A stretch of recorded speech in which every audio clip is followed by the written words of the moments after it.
Assalamualaikum warahmatullahi wabarakatuh. Nah, berikutnya kita melakukan perhitungan jumlah tendon ya. Jadi dari sebelumnya kita sudah pernah bahas kan di contoh soal yang ini, contoh kasus itu diperoleh gaya gaya prategang minimum itu adalah 5994,3805 ya. Buka lagi catatan yang dulu yang waktu kita bahas perhitungan dengan menggunakan diagram Magnell. Nah, angka 5994,38 ini adalah nilai PI-nya, P inisial. Kemudian angka itu dipakai di mana? Angka itu bisa kita gunakan langsung untuk menghitung jumlah tendon. Tapi sebelumnya harus dilakukan dulu perhitungan kehilangan tegangan. Ya. Jadi kalau kita buka materi kehilangan tegangan, nah di sini kita buka materi kehilangan tegangan. Ada satu parameter yang harus diperlukan terlebih dahulu sebelum kita bisa menghitung detail. Contoh, kan ada di sini ada dua kehilangan tegangan itu ya. Ada immediate loss, kehilangan seketika, ada yang dependent, yang time dependent, yang jangka panjang tergantung waktu. Nah, di perhitungan immediate loss untuk elastic shortening ya atau perpendekan elastik itu diperlukan nilai PI. Nah, PI ini sebetulnya kita belum bisa hitung detail kehilangan tegangan sebelum kita mendapatkan gaya prategang. PI itu dari mana? PI itu adalah angka yang tadi kita dapatkan dari diagram Magnell. Ya, ini adalah PI 5994,38. Jadi dalam perhitungan diagram Magnell kita awalnya diasumsikan dulu R 0,75 berarti kehilangan tegangan dianggap 25%. Tapi itu belum angka detail karena itu baru asumsi. Nah, kemudian dari asumsi yang tadi 25% didapat nilai prategang minimumnya segini 5994,38. Nah, tapi karena yang tadi masih asumsi, kita harus detailkan lagi setelah kita mendapatkan PI-nya. Jadi prosesnya berulang. Nah, dari nilai PI ini kemudian kita balik lagi ke proses kehilangan tegangan. Nilai PI ini kita masukkan ke dalam rumus. Nanti berapa dapat kehilangan tegangan immediate loss-nya yang detail. Ya. Jadi angka yang tadi saya asumsikan di sini dengan asumsi immediate loss sama dengan 10%. Nah, ini sebetulnya bukan asumsi. Dari perhitungan detail kehilangan tegangan. Ya, dari perhitungan detail kehilangan tegangan baru nanti kita bisa tahu angkanya 10% ini dari mana gitu. Gitu ya. Nah, kalau ini kan dengan asumsi immediate loss sama dengan 10%. Nah, itu bahasanya udah kita ganti atau kita hapus saja ya asumsinya. Dengan nilai immediate loss sama dengan 10%, maka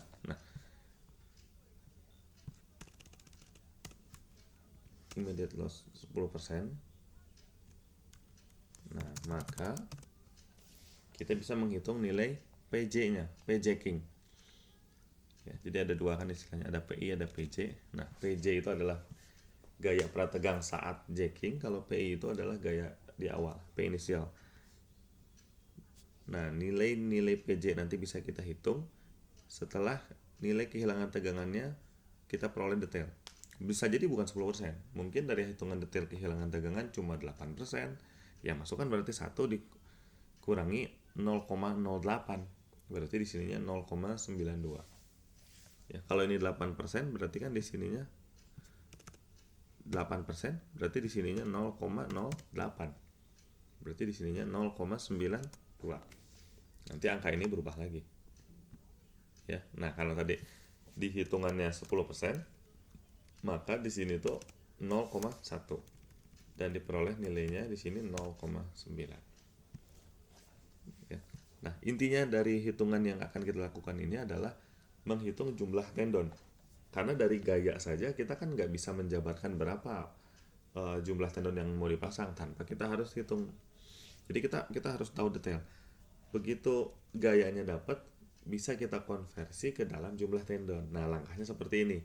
Jadi dalam SNI 2847 yang 2013 itu ada 3 syarat gaya prategang yang harus dipenuhi. Nah, 3 syarat ini nanti kita gunakan untuk menghitung jumlah tendon. Yang pertama adalah luas tendon ya, AP itu adalah luas tendon, luas prestress, sama dengan PI dibagi 0,7 FPU. FPU itu dapat dari katalog tendon ya, tegangan putusnya 1860 MPa, kita udah pernah bahas di awal. Kemudian juga yang syarat yang kedua adalah luas tendon sama dengan PJ dibagi 0,94 FPY. Nah ini adalah FPY. FPY itu lelehnya, bukan ultimate-nya. Dapatnya dari mana? FPY. FPY itu adalah 90% dari FPU. Nah kemudian syarat yang ketiga, luas prategang itu adalah sama dengan PJ dibagi 0,8 FPU. Nah nanti dari tiga syarat ini kemudian nanti diperoleh angka yang paling besar. Nah, angka yang paling besar itu nanti dikonversi menjadi jumlah tendon.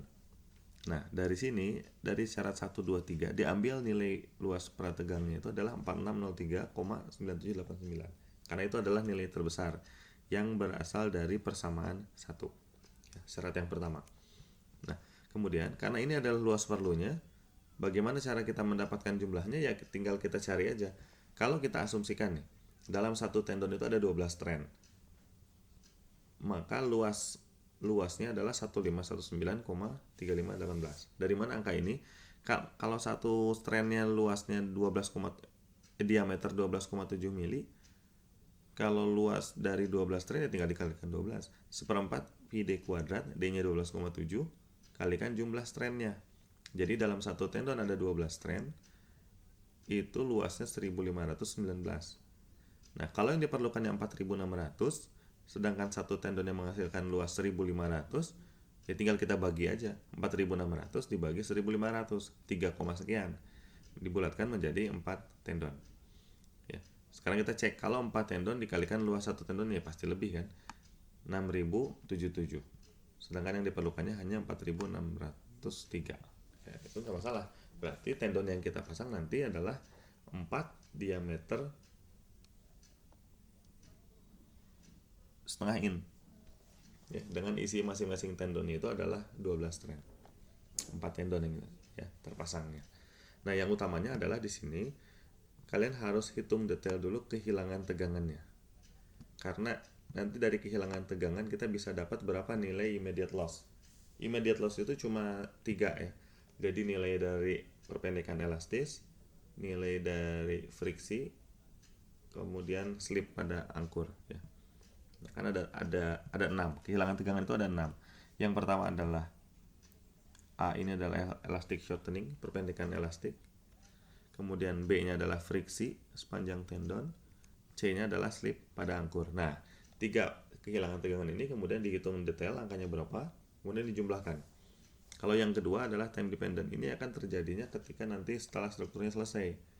Ketika strukturnya selesai, baru ini berlaku kehilangan tegangan yang 3 lagi, yaitu akibat rangkap, akibat susut, dan akibat relaksasi baja. Tapi kalau dalam penentuan gaya prategang awal, yang diperlukan adalah kehilangan tegangan total dari immediate loss. Tiga parameter itu harus dapat angkanya berapa, sehingga nanti bisa langsung disimpulkan berapa persen nilai immediate loss-nya. Di contoh ini 10%, tapi belum tentu dari hitungan detail itu ternyata 10%. Ya.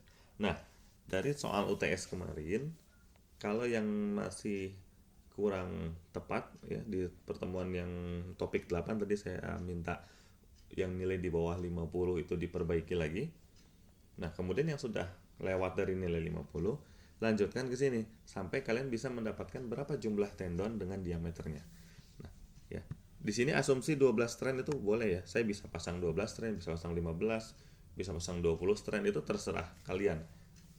Asumsi aja, misalnya pasang satu tendonnya 10 strand boleh gitu. Yang pasti bisa mendapatkan berapa jumlah tendonnya. Ujung-ujungnya ada di sini. Nah, ini adalah 4 tendon, ini adalah hasil akhirnya. Tapi harus dihitung kehilangan tegangan. Oke. Jadi kehilangan tegangan ada 6, kalian bisa hitung secara detail, baru nanti dilanjutkan dengan perhitungan 3 syarat untuk mendapatkan luas perlu dari tendon. AP itu adalah, A itu biasa notasi untuk luas, P itu ya prestress, luas prestress. Oke, baik. mungkin itu materi untuk hari ini. Terima kasih. Selamat mengerjakan. Nanti untuk linknya saya cantumkan di e-learning, tinggal kalian upload ke situ. Assalamualaikum warahmatullahi wabarakatuh.